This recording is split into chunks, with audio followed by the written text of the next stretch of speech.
الحمد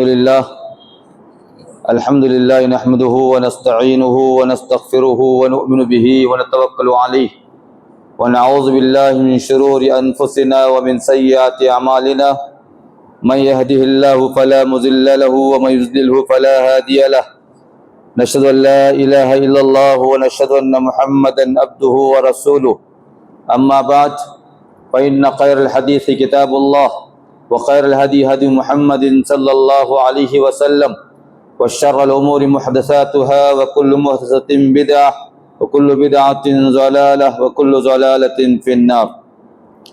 بسم الله الرحمن الرحيم. قل هو الله أحد الله الصمد لم يلد ولم يولد ولم يكن له كفوا أحد. رب اشرح لي صدري ويسر لي أمري واحلل عقدة من لساني يفقهوا قولي. رب اشرح لي صدري ويسر لي أمري واحلل عقدة من لساني يفقهوا قولي. رب اشرح لي صدري ويسر لي أمري واحلل عقدة من لساني يفقهوا قولي. محترم حضرات، سب سے پہلے اللہ رب العالمین کا بے انتہا شکر و احسان ہے جس نے مجھے اور آپ تمام کو الحمدللہ اس بابرکت مسجد میں جمعہ کے دن حاضر ہونے، کچھ سننے سنانے کی توفیق عطا فرمائی ہے. اللہ تعالیٰ سے دعا ہے کہ اللہ تعالیٰ مجھے اور آپ تمام کو اپنے ساری زندگی میں نیک اعمال کرنے کی توفیق عطا فرمائے اور ساری زندگی میں نیکیوں پر گامزن رہنے کی ہمیں توفیق عطا فرمائے اور ہم تمام کو قرآن اور حدیث پر عمل پیرا ہونے کی ہمیں توفیق عطا فرمائے.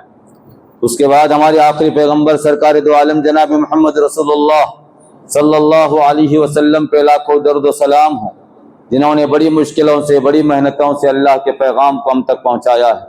اس پیغام کے پہنچانے میں ہمارے آخری نبی سرکار دو عالم جناب محمد رسول اللہ صلی اللہ علیہ وسلم کو بہت ساری دقتوں کا، بہت ساری پریشانیوں کا سامنا کرنا پڑا. ان تمام پریشانیوں، ان تمام تکالیف کے بعد ہی اللہ کے نبی صلی اللہ علیہ وسلم نے اللہ کے پیغام کو ساری دنیا تک پہنچا دیا ہے. آج جو عنوان جو یہاں پر دیا گیا تھا اس پر میں مختصراً تبصرہ کرنا چاہتا ہوں اور امید کرتا ہوں کہ میں بھی اور آپ بھی ان باتوں پر عمل کریں گے جو آج اس مبارک اس مسجد کے اندر جو اس ممبر سے انشاءاللہ آپ کے سامنے پیش کیے جائیں گے. تو عنوان اکثر نوجوانوں کے سلسلے میں نوجوانوں کا بگاڑ، نوجوانوں کے اخلاقی بگاڑ، نوجوانوں کے دینی بگاڑ، اس طرح کے عناوین اکثر آتے ہیں. یہاں پر ایک عنوان جو دیا گیا تو نوجوانوں میں بڑھتا فکری بگاڑ، جو اندرونی طور پر انسان کے فکر میں جو بگاڑ پیدا ہوتا ہے اس سلسلے میں یہاں پر مجھے ذکر کرنا ہے. تو الحمدللہ تو یہاں پر دو باتیں میں ذکر کرتے ہوئے آگے بڑھوں کہ جو نوجوان جو یہاں پر الحمدللہ اس مسجد کے اندر ہیں تو نوجوان ایک ریڑھ کی ہڈی کے مانند ہیں اور ایک انسان کی زندگی کے 3 مرحلے انسان کے اوپر آتے ہیں. 3 مرحلوں میں ایک مرحلہ بچپن کا ہے اور دوسرا مرحلہ جوانی کا ہے اور تیسرا مرحلہ وہ بڑھاپے کا اور انسان کی موت کے قریب جو جاتا ہے، بڑھاپے کی عمر کو جو پہنچتا ہے وہ ایک تیسرا مرحلہ ہے. اس کے بعد پھر اللہ کے دربار میں واپس جانا ہے، جیسے بچپن سے پیدا ہوا پھر ایک دن بڑھاپا اس کے لیے جو لازمی ہے. تو محترم حضرات، اس نوجوان کی ترقی، اس نوجوان کی ہر فکر کو پاک کرنے کے لیے، اس نوجوان کے ہر خیال کو درست کرنے کے لیے میں 2 باتوں کا آپ کے سامنے ذکر کرتے ہوئے آگے بڑھوں گا. ایک بات یہ کہ اس نوجوان کی ترقی، جو نوجوان اپنے بچپن سے لے کر 20 سال کی عمر تک اسے کوئی ہوش نہیں رہتا اور 20 سال سے لے کر 40 سال کی عمر تک سارے کام کو نبھانا پڑتا ہے اور پھر 40 سال سے لے کر 60 سال کی عمر تک پھر بڑھاپے کے قریب پہنچتا جاتا ہے. تو اصل میں انسان کی جو عمر ہے، یاد رکھیں، انسان کی اصل عمر صرف 20 سال ہے اور 20 سال بچپن کی حساب میں نہیں ہوتی، بچپنا ہے. لوگ کہتے ہیں بھائی تمہارے باپ کو بلا کر لاؤ، تمہاری بات نہیں چلتی ہے. تو بچپن سے 20 سال تک انسان کی اتنی اہمیت نہیں ہوتی اور اس کے بعد 40 سال کے بعد بڑھاپے تک لوگ بولتے ہیں بھائی تیرے بیٹے کو لے کر تیری بات کی اتنی ویلیو نہیں ہے. تو یہاں پر سمجھ میں آ رہا ہے کہ انسان کی اہمیت، انسان کے ہر عمل، انسان کی زندگی کی ترقی، انسان کی آخرت کے لیے کوئی توشہ جو بھی کرنا ہوتا ہے وہ نوجوانی کی عمر میں کرنا ہوتا ہے. تو الحمدللہ آج تک آپ نے نوجوانوں کے بارے میں سنا، نوجوانوں کے اخلاقی معاملات کے بارے میں سنا، لیکن میں یہاں ایک بات میں عرض کرتے ہوئے جانا چاہتا ہوں.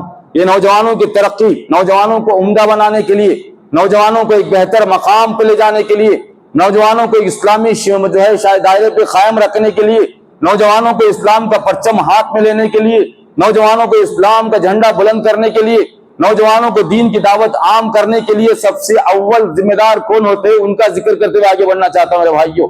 یہاں پر بہت سارے خطبات آپ نے سنے، لیکن یہاں یہ بہت بڑی بات عرض کرنا ہے کہ بچپن سے لے کر جوانی تک جانے تک وہ بچپنا جو جوانی کے ایک عمدہ اسٹیج کو لے جا کر چھوڑا جاتا ہے، وہ بچپنا ماں باپ کے ہاتھ میں اللہ تعالیٰ دیتا ہے۔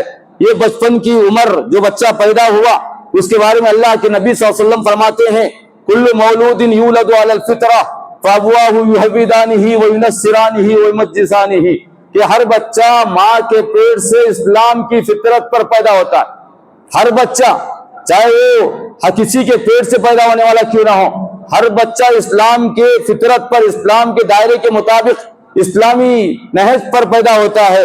اس کو بدلنے والے، اس کو بگاڑنے والے، اس کی زندگی کو پھیرنے والے، اس کے عقیدے میں خلل پیدا کرنے والے، اسے بد دین بنانے والے، اسے بد کردار بنانے والے، اور اس کو جو ہے بیکار گناہ پر جو ہے اسے گامزن رکھنے والے، یہ والدین ہوا کرتے ہیں۔ اگر والدین اگر دعا کر کے اللہ سے کہیں کہ مولا جو تو نے امانت ہمارے ہاتھ میں دی ہے، اے مولا اس امانت کو تیرے مطابق قرآن اور حدیث پر عمل کرنے کے مطابق اے مولا ہم کو ڈھالنے کی توفیق عطا فرمائے، ماں باپ بار بار دعا کرتے رہیں، کیونکہ انسان ایک بار بگڑ جائے، بچپن ہے خالی سلیٹ کے مانند ہے، بالکل خالی سلیٹ ہے، اس پہ لکھنا ماں باپ کو ہوتا ہے، یہ دونوں کی ذمہ داری ہوا کرتی ہے۔ ایک مدرسہ چلانے والے ان کے پاس 100 بچے 200 بچے، وہ اس کے وارڈن، اس کے ذمہ دار، اس کے نگران ہو کر عہد کرتے ہیں کہ ہم ان بچوں کو تربیت بھی کریں گے، ہم ان بچوں کو حافظ قرآن عالم فاضل بنائیں گے۔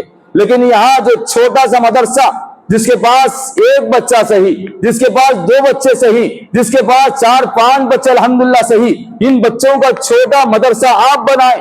یہ والدین کی ذمہ داری بنتی ہے کہ بچے جب جوانی کے دہلیز پر جانے سے پہلے اللہ تعالیٰ نے ان والدین کے ہاتھ میں دیا کہ کہا کہ تم ان بچوں کی تربیت کر کے ان کو رب کا بندہ بناؤ، ان کی تربیت کے لیے دعائیں کرو۔ یہاں تک کہ اللہ کے نبی صلی اللہ علیہ وسلم نے فرمایا اگر تم شادی بھی ہوتے ہو، شادی ہونے کے بعد عورت سے ملاقات کرنے کا جب وقت آئے تو اللہ کے نبی صلی اللہ علیہ وسلم فرماتے ہیں کہ تم ڈائریکٹ جا کر عورت سے مت ملو اگرچہ کہ تمہاری بیوی ہے، کہا کہ تم دعا کے ساتھ میں عورت سے ملاقات کرو تاکہ اس کی نسل، اس کا رزق جو آنے والا ہے وہ پاک اور سلیقے والا اور دنیا کو فائدہ دینے والا جو اس سے جو رزق ملے۔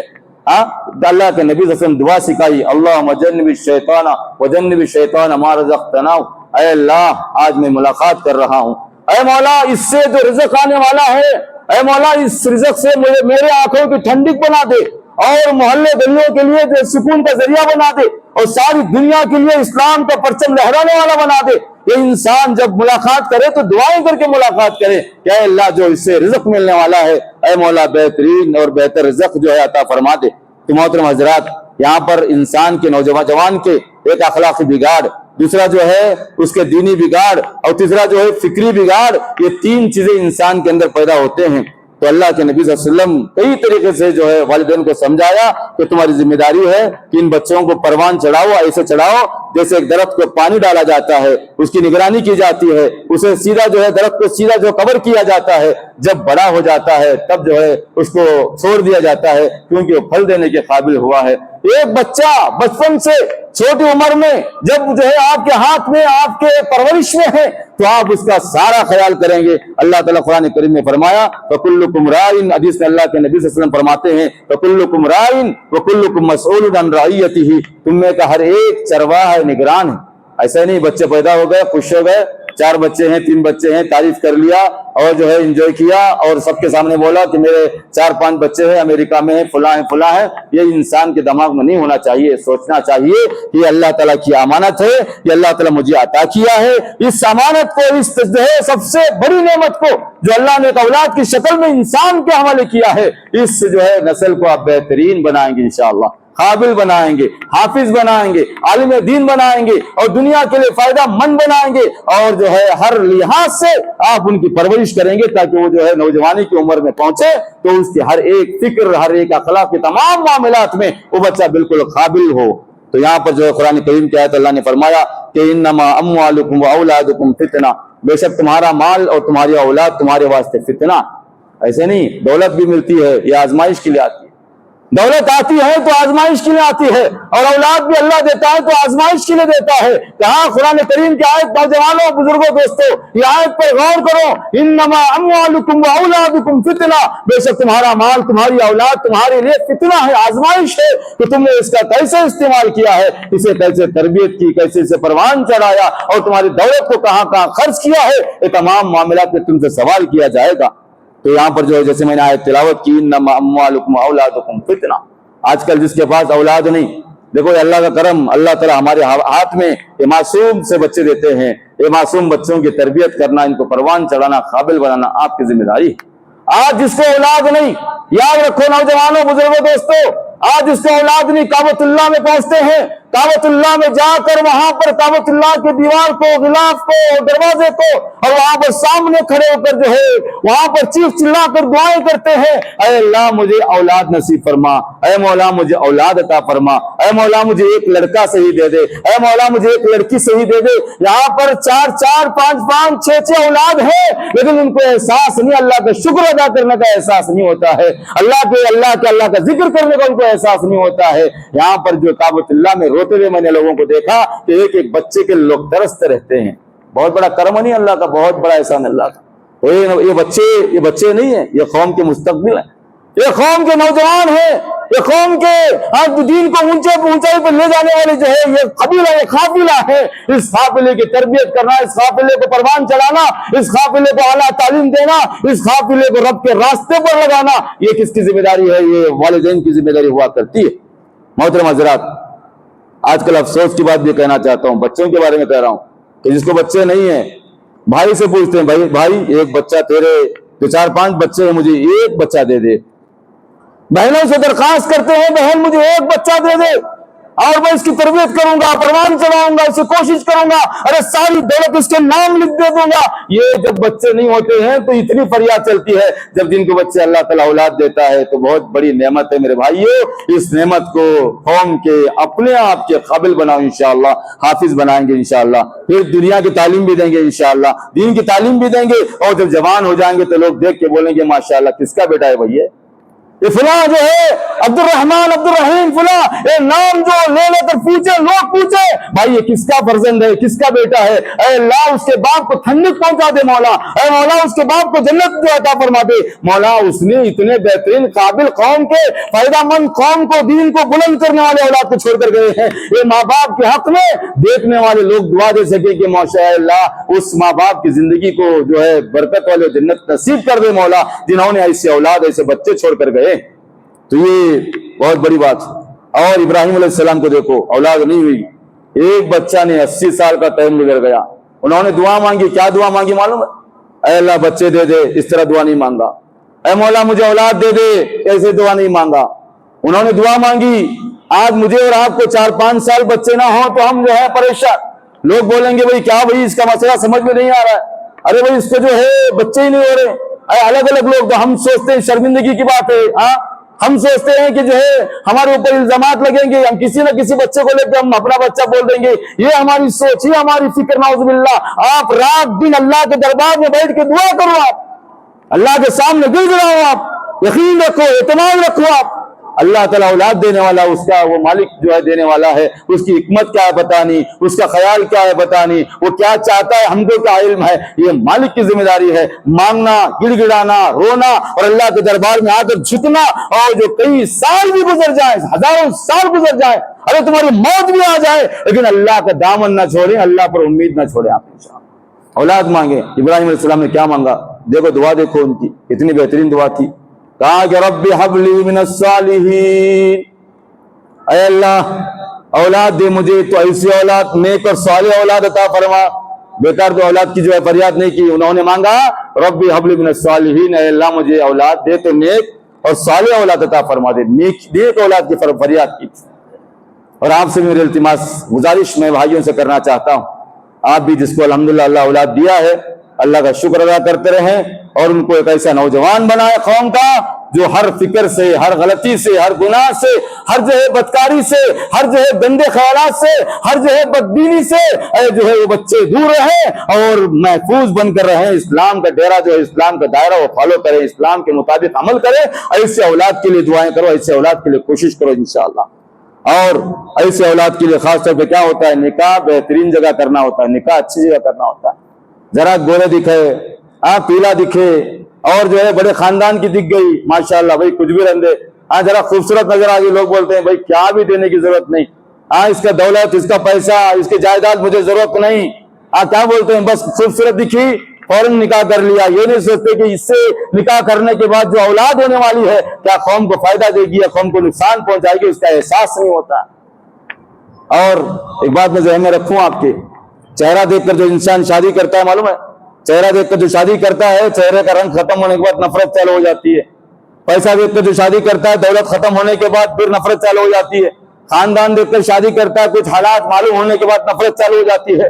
اللہ کے نبی صلی اللہ علیہ وسلم نے کہا کہ فَاصْفَرْ بِذَاتِ الدِّينِ، تم دین کو دیکھ کر ترجیح دے کر نکاح کرو، اللہ تعالیٰ سارا سکون، ساری رحمت، ساری برکت تم کو عطا کر دے گا انشاءاللہ. اگر تمہارے پاس غریبی ہے، اگر تمہارے پاس جو ہے دولت کی کمی ہے، تو اللہ کے نبی صلی اللہ علیہ وسلم نے کہا، قرآن کریم کی آیت بھی ہے کہ جو آدمی دینداری کو دیکھ کر نکاح کرتا ہے، آگے کی نسل کا خیال کرتا ہے، آگے کی اولاد کا خیال کرتا ہے کہ میں گھر میں لاؤں ایسی عورت کو لاؤں جو میرے بچوں کی پروان، میرے بچوں کی پرورش قرآن اور حدیث کے مطابق کرنے والی ہو، یہ سوچ کر جو نکاح کرتا ہے، ایسے انسان کے گھروں میں اللہ رحمتیں، برکتیں نازل فرما دیتے ہیں. اور بچوں کے، نوجوانوں کو عمدہ بنانے کے لیے آپ اپنے گھر جو بناتے ہیں نا، گھر بنانے سے پہلے سوچیں میرے بازو کون ہے، اڑوس پڑوس میں کون رہتا ہے، کہ غیر مسلم ہے، بد عقیدہ لوگ ہیں. یہ تمام چیزوں کا دائرہ آپ جو حساب لگانا ہے، اور اس کے آس پاس دوست کیسے ہیں، کیونکہ میرے بچے کو پروان چڑھانا ہے. یہ سب سے اول لاسٹ تک علماء اکرام نے صرف نوجوان کی برائی، نوجوان کے اخلاق کا بگاڑ بیان کیا ہے. میں کہتا ہوں کہ بگاڑ کا سبب جو اصل کارن ہے یہ ہمارے ماں باپ ہوا کرتے ہیں. اگر یہ بچوں کے صحیح معنی میں دوست بن جائیں گے انشاءاللہ تو ان کو بگاڑنے اور برباد کرنے کے لیے کوئی نہیں آئے گا.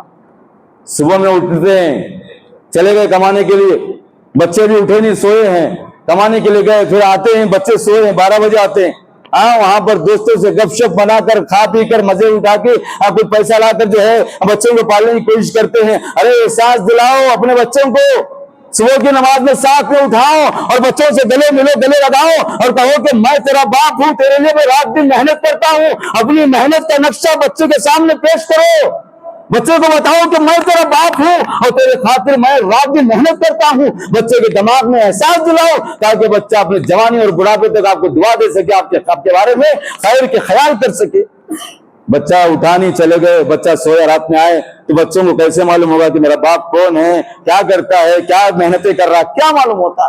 اور آج کل مائیں نعوذ باللہ، اللہ حفاظت فرمائے، بچے تو ہو گئے، بچے تو مانگ لیا، بچے پلے موبائل میں ناچ کود کریں، موبائل دیکھیں، گندگی دیکھیں، جو دیکھنا ہے دیکھیں. بس اس کا عالم یہ ہے کہ موبائل دیکھتے بیٹھتی ہے اور پکاتی ہے، کھلاتی ہے، یہ سمجھتی ہے کہ یہی میرا جو ہے اول فرض ہے، یہی میرا کام ہے. یہ اس کا اصل کام نہیں. یہ جو بچے پروان چڑھ رہے ہیں تیرے گود کے اندر اور اس کے بعد تیرے ہاتھ پیر میں تیرے بچے کھیلتے ہیں، یہ بچے ایک دن جوان ہوں گے تو ماں کے گلے نہیں لگیں گے، ماں کو بوسہ نہیں دیں گے. بچپن میں اگر بوسہ دیتا ہے تو الگ بات ہے، اگر جوانی میں آ کر ماں کو بوسہ نہیں دیں گے، یہ قوم کا پرچار، یہ قوم کا جھنڈا لے کر باہر نکلنے والے ہیں. ارے عورتوں سے میری گزارش ہے کہ اپنی اولاد کو نوجوانی کی عمر میں دین کے قابل بنا کے باہر نکالیں انشاءاللہ. صحابہ کرام کیسے بنے؟ ماؤں کی کوششوں سے بنے. بخاری کیسے بنے؟ ماں کی کوشش، ماں کی دعاؤں سے بنے. بڑے بڑے بزرگ جو ہے ہزاروں لاکھوں کی کتابیں جو لکھے ہیں یہ کیسے بنے؟ ایسے ہی بن کے نہیں آئے، ان کی ماؤں کی دعائیں اور باپوں کی تڑپ سے یہ جو نوجوان بنے ہیں. جو نوجوان بن کر باپ کی تڑپ اور ماں کی دعا اور ماں کی کوشش اور باپ کی دعا کی بنیاد پر جو ہے یہ الحمدللہ نوجوان پلتے بڑھتے ہیں، اس کے بعد بالکل قوم کے قابل بنتے، قوم کے لیے بہترین کام انجام دیتے ہیں. اور ایک بات بتا رہا ہوں، یہ نوجوان صحیح نسل آپ کو پیدا کرنا ہے تو یہ اسٹیج یہاں ہے، چھوٹا اسٹیج ہے. اور آپ کا بچہ پیدا ہوا، 2-3 سال کا ہو گیا، آپ پہلے اس کے بارے میں کیا خیال کرنا ہے پہلے بتاتا ہوں. پہلے سوچیں مسجد آزو بازو کون سی ہے، امام کون پڑھا رہا ہے، کیا پڑھا رہا ہے.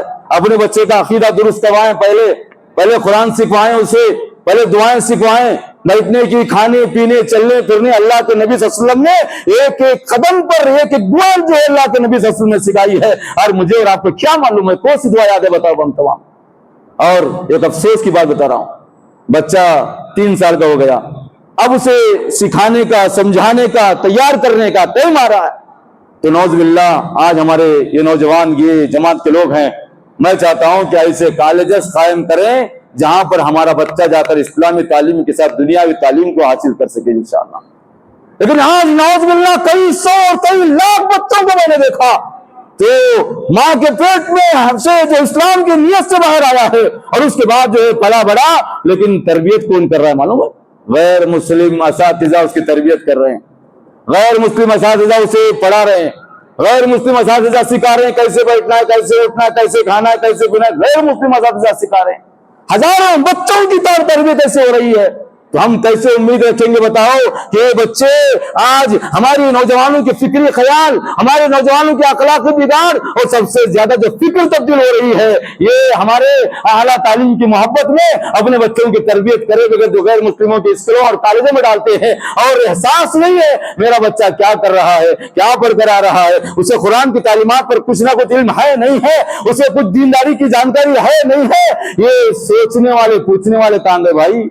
یہ پوچھ کر بچوں کی تربیت کرنے والے کہاں گئے؟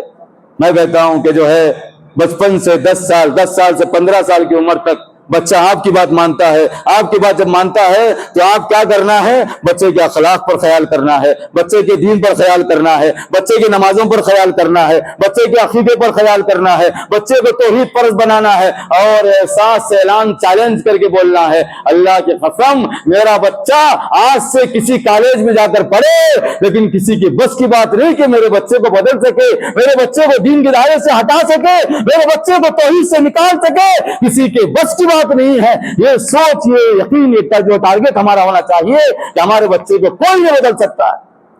بہت سارے بچے اسپتال میں نے دیکھا کہ آ کر بچے کو ماں بلا کر لے آئی، بچہ آیا، آ کر جو ہے ہاتھ جوڑا، کیونکہ ایک اسپتال گیا، وہاں مندر ایک جو ہے گڑی تھی، وہاں پر جو ہاتھ اٹھایا، لوگ ماں نے پوچھا کیا بیٹا کیا کر رہا ہے؟ تو کہا کہ میرے استاد جو ہے کہتے ہیں کہ پہلے جب دیکھو تو ہاتھ جوڑو، اس کے بعد دوسرا کام کرو۔ تو یہ ہماری مسلم نوجوانوں کی نسل، نعوذ باللہ، ہمارے نوجوان آج ہمارے گھر کا کھا کر، ہماری جائیداد لے کر، ہمارے زمین لے کر، ہماری محنت کی کمائی لے کر، ہماری سارے گھر مکان جائیداد جو کاروبار لے کر، لیکن آج عقیدہ ان کا غیر مسلم کا عقیدہ ہے۔ آج ان کے اندر جو ہے ایسی فکریں پیدا ہوئی ہے، آپ کی موت کے بعد میں دین کو پلٹنے کا ان کو جو دل میں خیال پیدا ہوتا ہے، ارے دین کی ذرہ برابر ان کی اہمیت نہیں ہے۔ اور اس وقت جو جنگ کے میدان میں شہ سوار پیدا ہوئے، ارے دنیا کو انہوں نے چھوڑا، ارے گھر بار کو چھوڑا، ارے میدان جنگ میں نکلے، کہا کہ مولا تو خوش ہو جائے تو بس یہی میرے لیے کافی ہے۔ یہ نوجوان، ایسی نوجوان نسل وہ مائیں پیدا کیا کرتی تھی۔ تو آپ نوجوانوں سے، مائیں بہنوں سے گزارش کرنا چاہتا ہوں کہ آپ نوجوانی نسل جو ایسی پیدا کرو کہ وہ نوجوان جو بالکل دنیا کے اندر قابل اور فائق بن جائے انشاءاللہ۔ بس ایک بات دوستوں میں ایک ذکر کر رہا تھا، میں ایسے ہی بات آئی، میں نے کہا کہ مدرسے میں بیٹھا تھا، ایک بڑے آدمی آئے، مالدار آدمی آئے، میں نے کہا دیکھو فلاں گاؤں کے تھے، میں نے کہا ایک آدمی بھی اگر گاؤں کے اندر مالدار ہو جائے اور وہ دینے والا، خیر و خیرات کرنے والا بن جائے، تو اس کے گاؤں میں ہزاروں دور کلومیٹر سے علماء سفر کر کے اسے ملنے آتے ہیں۔ ایک مالدار، صرف گاؤں میں ایک مالدار کی ضرورت، پورے گاؤں کے اندر ایک مالدار بھی اگر بن جاتا ہے تو اس سے ملاقات کے لیے ہزاروں علماء آتے ہیں اور تعاون لے کر جاتے ہیں۔ تو علماء آتے ہیں تو ایسے نہیں آتے، دعا کرتے ہیں کہ اللہ اس گاؤں میں خیر و برکت نازل فرما، اے مولا اس مالدار کو اور دولت عطا فرما، اس طرح کی دعائیں کرتے ہیں۔ تو ایک گاؤں میں کم سے کم ایک مالدار جو دین کے خاطر جینے والا چاہیے، ایسے مالدار پیدا کرو، اور ایک گاؤں میں ایک ایسا عالم پیدا کرو جس کے نام سے ساری دنیا میں اس کے گاؤں کے نام کا پرچار ہو کہ فلاں گاؤں کا عالم تھا، ماشاءاللہ اس نے کتنے بڑے کام کیے ہیں۔ ارے ہر گاؤں کے اندر ایسے نوجوان، ایسے نسل پیدا کرو کہ کم سے کم بول رہا ہوں، ایک قریے کے اندر ایک مالدار اور ایک قریے کے اندر ایک عالم ایسا پیدا کرو تو ساری دنیا پہ بھاری پڑ جائے، اس کے گاؤں کا نام لیا جائے گا۔ ماشاءاللہ بھائی فلاں گاؤں کا ہے، ماشاءاللہ بھائی فلاں گاؤں کو جائیں گے، ملاقات کریں گے، یہ خیال انسان کے اندر پیدا ہوتا ہے۔ ہزاروں آبادی کی بات نہیں کر رہا ہوں، ارے کچھ بھی اگر مالدار، اگر دل سے مالدار ہو جائے، کئی لوگ ایسے ہیں دنیا کی ساری دولت ان کے پاس ہوتی ہے، ارے خود کے دوسروں کی بات چھوڑو، خود کے بچوں کی تعلیم پر ان کو خیال نہیں ہوتا ہے، خود کے بچوں کی ترقی پر ان کو خیال نہیں ہوتا ہے، اور مرتے ہیں تو کچھ لے کر نہیں جاتے۔ اگر اولاد کو تربیت کر کے جاتے، اولاد کو قابل بنا کے جاتے تو آپ کے حق میں دعا کرتے کہ اے اللہ جنازے میں کھڑے ہو کے لوگ کہتے ماشاءاللہ یہ فلاں انسان کے والد ہیں، اے اللہ ان کو جنت نصیب کر دے مولا، ایک ایسا نوجوان بچہ چھوڑ کر گئے ہیں، جو ہے لوگ دعا کر سکے ایسے بنو انشاءاللہ۔ اور اس کے بعد میں یہ فکر پیدا کرنے کے لیے نوجوانوں کے بارے میں جو ہے وقت تو میرے پاس نہیں ہے، جو ہے بالکل وقت جو ہے جو ختم ہونے آ رہا ہے، تو یہاں پر میں کہنا چاہتا ہوں کہ جو انبیاء کا سلسلہ تھا نوجوانی کے بارے میں، تو انبیاء جو ورک کیا کرتے تھے، جو انبیاء محنت کیا کرتے تھے، ایک یعقوب علیہ السلام کے بارے میں آتا ہے کہ جائزہ لیا، انہوں نے جائزہ لیا، تمام بچوں کو بلایا، ایسا ہر والد کو ہونا چاہیے۔ انہوں نے کہا، والد یعقوب علیہ السلام بچوں کو بلاتے کیا بولتے ہیں؟ ما تعبدون من بعدی، حالانکہ ان کو معلوم ہے کہ بچے عبادت کر رہے ہیں، معلوم ہے کہ اللہ کو جو اللہ کی پرستش کر رہے ہیں، معلوم ہے کہ اللہ کے سامنے سجدہ کر رہے ہیں، معلوم ہے کہ اللہ کے سامنے گڑ گڑا رہے ہیں، لیکن انہوں نے کہا پھر بھی موت کے بعد کیا ہوگا پتا نہیں، پوچھا ما تعبدون من بعدی، اے بچوں میری موت کے بعد تم کس کی پرستش کرو گے؟ تمام بچوں نے کہا نعبد الہک و الہ آبائک ابراہیم و اسماعیل و اسحاق الہ واحد، کہا کہ ابا جان آپ فکر مت کرو، ہم اس اللہ کی، ہم اس واحد اللہ کی عبادت کریں گے، یہ بچوں کے زبان سے آنا چاہیے۔ اور اس وقت انہوں نے کہا ہم تمہارے باپ ابراہیم اسماعیل اسحاق جو اللہ کی عبادت کیا کرتے تھے، ہم اس اللہ کی عبادت کریں گے، یہ جائزہ پیغمبر لیتے ہیں۔ آج کل کیا معلوم، بیٹے ہیں بچے بلائے، بیٹا فلاں پیسے آنا ہے، بیٹا فلاں کا گھر ابھی کام مکمل نہیں ہوا، بیٹا ابھی کالج کا کام، گھر کا کام، جگہ کا کام فلاں پینڈنگ ہے، تھوڑا خیال کر بیٹا، فلاں جو دنیا کی خواہشات بول کے جا رہا ہے۔ ارے کیا لے کر جائیں گے میرے بھائیو، دنیا کمانا ہے، کمانے سے انکار نہیں کر رہا ہوں، دنیا کی تعلیم، دنیا کا پیسہ، دنیا کی دولت حاصل کرو، لیکن حاصل کرنے کے بعد میں اس کا پیسہ جو ہے اپنے اولاد کی تعلیم پر لگا کے جاؤ، اپنے اولاد کے عقیدے کو درست کرنے پر لگا کے جاؤ، اور اپنے اولاد کو اللہ کا بندہ بنانے پر لگا کے جاؤ، تب جا کر آپ کی دولت بھی کامیاب ہوگی۔ اور جو دولت آپ چھوڑ کر جاتے ہیں اس دولت کی حفاظت بھی ہوگی، اس دولت کی نگرانی بھی ہوگی، اور اس دولت کو پھر اچھے کاموں پہ خرچ کرنے کی اس کے اندر فطرت بھی ہوگی۔ یہ سوچ، یہ فکر جو ہے ہر ماں باپ کے اندر یہ ہونا چاہیے میرے بھائی۔ اس کے بعد لقمان علیہ السلام نے اپنے بچوں کو کیا فرمایا تھا؟ یہ پیغمبر جو ہے لقمان ایک حکیم ہے، جن کے بارے میں جو ہے کہا جاتا ہے کہ پیغمبر بھی تھے، لیکن ان کا جو زیادہ ذکر جو ہے ان کو حکیمیت پر جو تھا، انہوں نے اپنے بچوں کو نصیحت کی۔ یہ نصیحت کافی ہے سمجھتا ہوں، میں عربی میں پڑھوں گا، مختصر بولوں گا، آپ آج سمجھ لیں کہ کیا نصیحت تھی، وہ آپ سمجھ لیں بس۔ کیا فرمایا؟ یا بنیا، اے میرے بچوں، اقیم الصلاۃ، کہا کہ تم اللہ کے لیے نماز پڑھو، اقیم الصلاۃ، نماز پہلے پڑھنا۔ میں مسجد میں جب مسجد بن رہی ہماری تو مسجد کو پانی مار رہا تھا، عصر کا ٹائم ہو گیا، میں سوچا بعد میں جائیں گے، عصر پورا پانی ماریں گے، پہلے پانی کا معاملہ ختم کریں گے، یہ مثال میں دے رہا ہوں، سمجھو بس سی بات ہے۔ میں نے سوچا، پھر بعد میں خیال احساس پیدا ہوا کہ مسجد کو میں اگر پوری مسجد کو پانی ماروں، یہ مسجد اللہ کی ہے، میری نہیں، اللہ کی ہے، اور میں اگر 100 مسجدوں کو پانی مارتا رہوں اور نماز نہ پڑھوں تو اللہ کا قانون ہے، جو آدمی نماز نہیں پڑھتا وہ اگر 1000 مسجد بھی بنائے تو بھی بیکار ہے، کیونکہ اللہ کی عبادت اس کے اندر نہیں ہے۔ ارے میں 100 مسجدوں کو پانی مارتا گھومتا پھروں، لیکن اگر نماز کے وقت پر نہ جاؤں تو ایسے وقت میں اس کی نماز اگر نہیں ہے تو اس کا عمل بیکار چلا جائے گا، سارے مسجدیں، اس کی عبادتیں سب بیکار جائیں گے۔ فوراً میں چھوڑا اور نماز کو چلا گیا۔ تو نماز جو ہے یہ سب سے اول شرط ہے۔ اللہ کے نبی صلی اللہ علیہ وسلم نے کیا فرمایا؟ کہا، یہ بات ذرا توجہ کریں، اللہ کے نبی صلی اللہ علیہ وسلم فرماتے ہیں اگر کھڑے ہیں، کھڑنے نہیں ہو رہا ہے، بیٹھ کے نماز پڑھو، بیٹھنے نہیں ہو رہا ہے، لیٹ کے نماز پڑھو، لیٹنے نہیں ہو رہا ہے، اشارے سے نماز پڑھو، لیکن نماز پڑھو، نماز معاف نہیں ہے۔ اگر تم کو اشارے بھی نہیں آ رہے ہیں، ارے احساس کر کے نماز پڑھو کہ میں نماز پڑھ رہا ہوں، یہ نماز کا احساس، اتنا حکم۔ ہاں ذرا تکلیف آئی، مصیبت آئی، ذرا شادی وادی آئی، ہم چھوڑ دیے، اپنے کام پہ لگ گئے، ارے بھائی بعد میں جائیں گے، ارے عصر میں جائیں گے، ارے مغرب میں جائیں گے۔ ارے تم کون ہوتے ہو اپنا فیصلہ کرنے والے؟ اس کے بارے میں اللہ کے نبی صلی اللہ علیہ وسلم فرماتے ہیں، بات سنو، یہ بات ذرا توجہ کرو۔ آج ہم بولتے ہیں فلاں مشرک ہے، فلاں بت پرست ہے، فلاں غیر اللہ کی پرستش کرنے والا ہے۔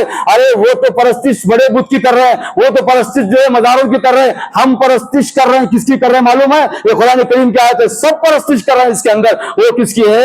یہ یہاں بیٹھا دل، یہ دل کی ہم پرستش کر رہے ہیں۔ قرآن کریم کی آیت اللہ نے فرمایا، قرآن میں اللہ بیان فرماتا ہے، افرأیت من اتخذ الہہ ہوا، اے اللہ کے نبی صلی اللہ علیہ وسلم، کیا آپ نے دیکھا، کیا آپ نے اس آدمی کو دیکھا جو اپنے خواہش کو خدا بنایا بیٹھا ہے.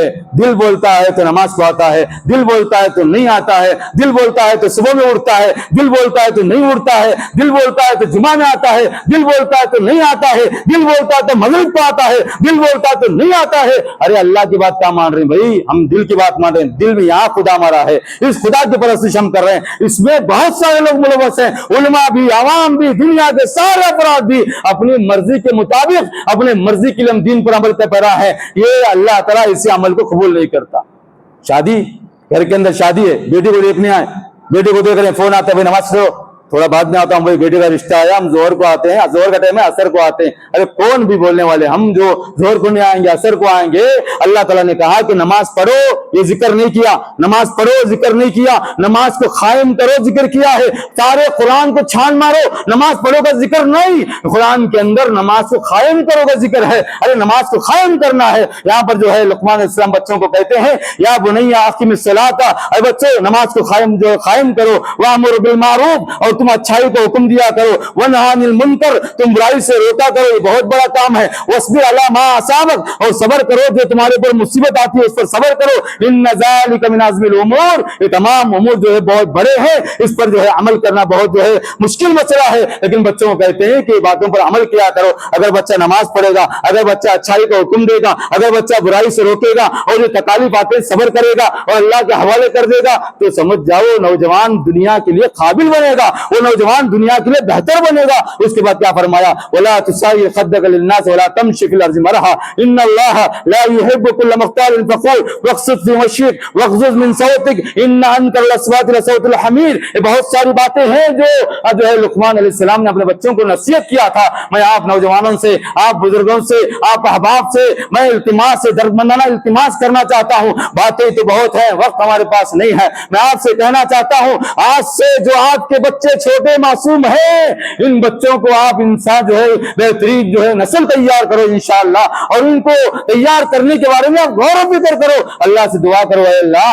مجھے اولاد دیا, ان کو قابل بنا دے مولا. یہ جو ہے دعا کرنا ہے. اور جو بچے بڑے ہو گئے ہیں, میں ان نوجوانوں سے کہنا چاہتا ہوں, ان نوجوانوں سے بل درخواست ہے کہ اے نوجوانوں تم جو ہے اپنے آپ کے زندگی کا مقصد سمجھو.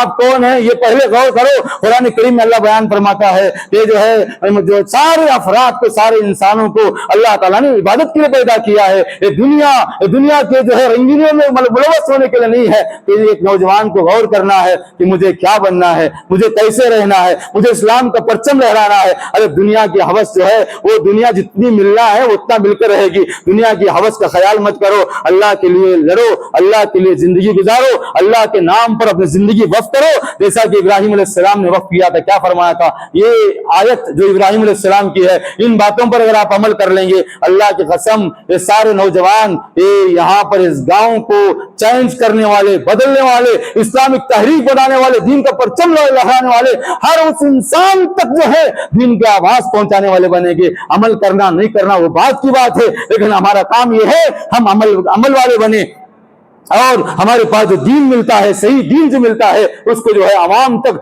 علماء کے ساتھ میں, علماء کے ساتھ شریک ہو کر دعوتی کام کو انجام دیں. قرآن کریم کی آیت جو پڑھ رہا ہوں, بات جو ہے پڑھ کر بات ختم کر دوں گا. کہ فرمایا انی وجہت وجہی للذی فطر السماوات والارض حنیفا وما انا من المشرکین. ایک نوجوان, یہ ابراہیم علیہ السلام بھی ایک نوجوان تھے. ایک نوجوان دیکھو ان کی حالت, ان کا کام, ایک ساری آبادی کے سامنے, ماں باپ کے سامنے, اپنے ماں اور باپ کے سامنے کہا اے ابا جان یہ تمہارا کام غلط ہے, اے ابا جان یہ بتوں کی پوجا غلط ہے, اے ابا جان تمہارے کاموں میں دخل نہیں دوں گا. یہ احساس, یہ ایمان, یہ تقویٰ تھا. انہوں نے اللہ کے سامنے فریاد کی, کیا فرمایا, کہا انی وجہت وجہی للذی فطر السماوات والارض حنیفا وما انا من المشرکین ان صلاتی ونسکی ومحیای ومماتی للہ رب العالمین. کہا کہ انی وجہ, میں متوجہ ہوتا ہوں اس ذات کی طرف جس نے آسمان اور زمین کو پیدا کیا ہے. انی وجہت وجہی للذی فطر السماوات والارض حنیفا وما انا من المشرکین. کہا کہ اے اللہ میں وعدہ کرتا ہوں کہ میں مشرکوں میں سے نہیں. پھر کیا فرمایا, ان صلاتی, بے شک میری نماز, ونسکی, میری قربانیاں, ونسکی ومحیای ومماتی, میرا زندہ رہنا اور میرا مر جانا بھی,